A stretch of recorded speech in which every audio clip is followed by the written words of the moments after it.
we gotta figure out a way to talk to these kids. And right now, the best way we know how is to get the barbers, because all of us have been through something different. We're the same game, but we're different. And Scotty can relate to these people a little different from me, and I can relate to some people a little different than other people. So we're challenging other barbers to get involved.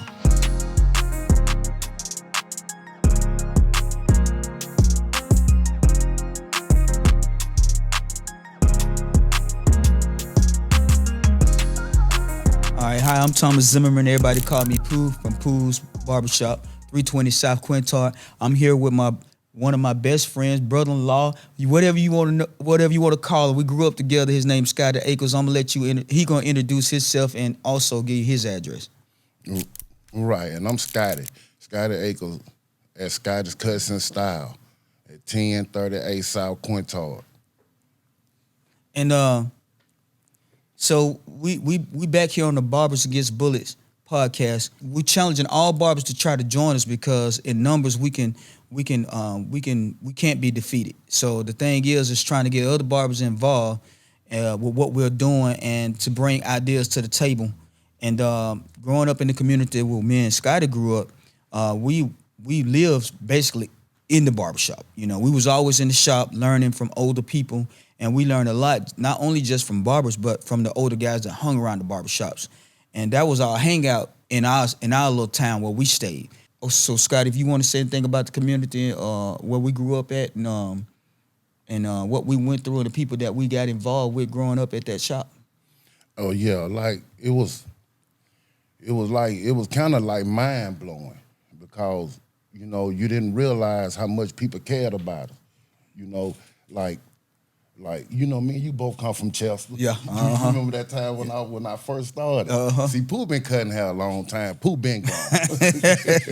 Been grown. I was remember when I first got in the barbershop, I'm happy to be in the barbershop. I'm answering the phone, stuff like that. I used to see barbers doing it, excited me. Yeah. But you remember when I first came in there and I didn't know how to cut no ball. Yeah.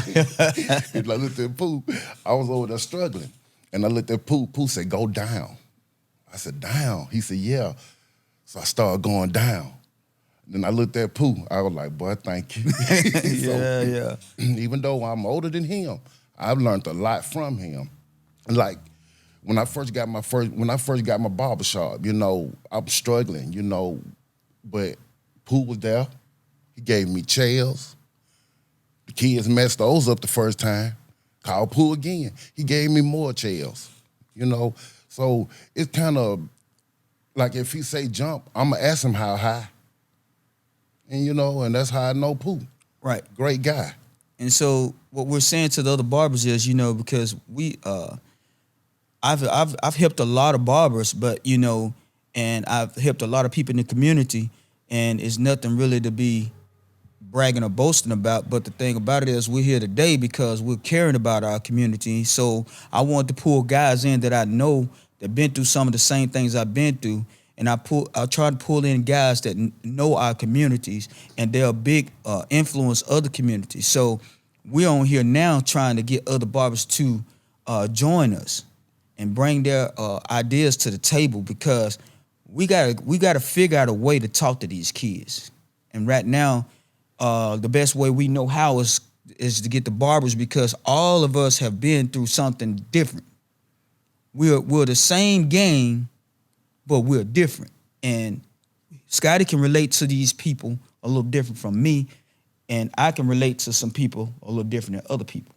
So we're challenging other barbers to get involved. So what kind of support do you think barbers need to become more effective agents of change against gun violence and substance misuse?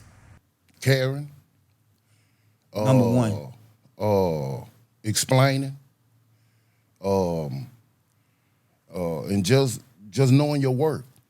Right. You know what I'm saying? Because like I say, they come in, I sit in our chair, and to do that means they believe in you. So if you out there and you cut hair, like I said earlier, there's no way you shouldn't be on board.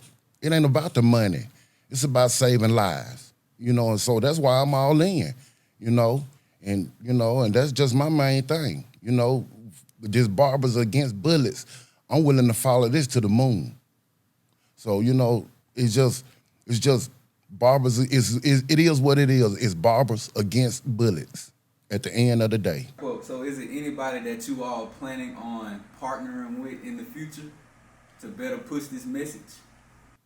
Well, I was planning on partnering maybe with the superintendents, the school systems, in order to get in so that we can try to talk to these kids, because there's no platform basically for us to really reach them but the barbershop. And they come in separate. But the thing is, we need to get them all together in order to be able to talk to them and maybe come up with a solution, because we got to hear from the kids also. It ain't just our ideas.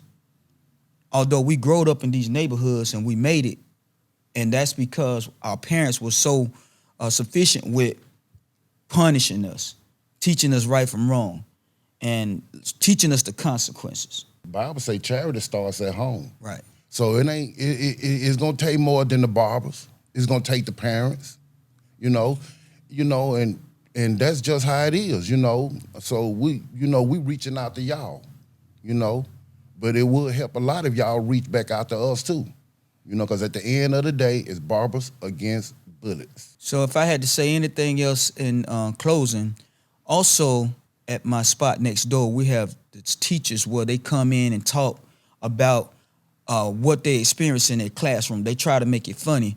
I'm thinking about reaching out to them too and asking the teachers to come in that I know, and because they get to see these kids hand to hand, and they get to see the different situations and how parents call into the schools. Either they care or they don't. But the teachers also may have a solution that can help us. So this is Thomas Zimmerman in concluding or ending this podcast, and this is my partner on my left, Scotty, the one and only.